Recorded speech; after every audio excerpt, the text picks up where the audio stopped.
Alright, so unfortunately the board set, here I'll go ahead and grab the MPU.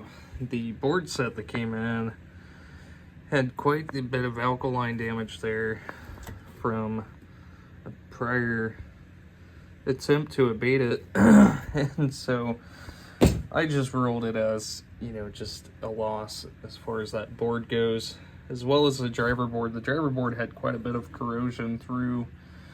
I mean, it was kind of sporadic throughout, but just too much to just go through and properly abate. And so thankfully I have some boards that I had pulled out of my pile. And this one here had a bit of corrosion, not much at all, that I went ahead and cleaned up. But anyways, I have installed NVRAM here on the board.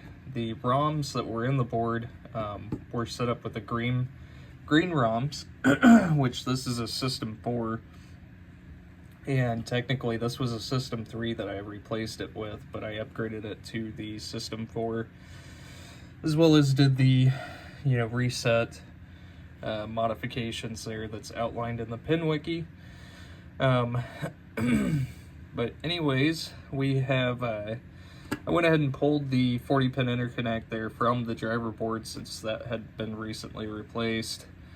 Which worked out because I have an even number of, the male and female connectors there.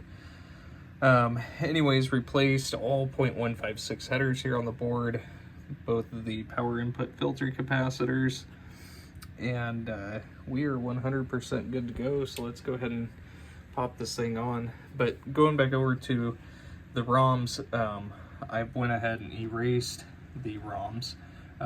IC14 would not erase and would not reburn, and so I went ahead and replaced IC14, but we do have the yellow ROMs in place there on the board, and here we are fully booted.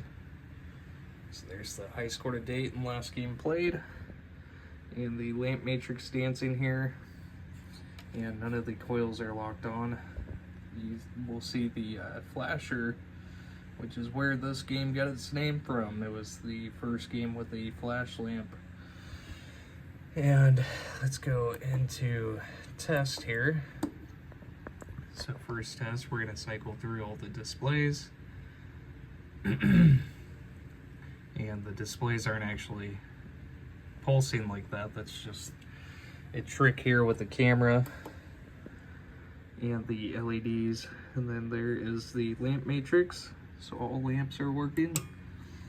And then into the solenoid test, and the two blue LEDs that you see come on are the flipper enable, or flipper relay enable. And I'll go through and test all 16 of the standard solenoids.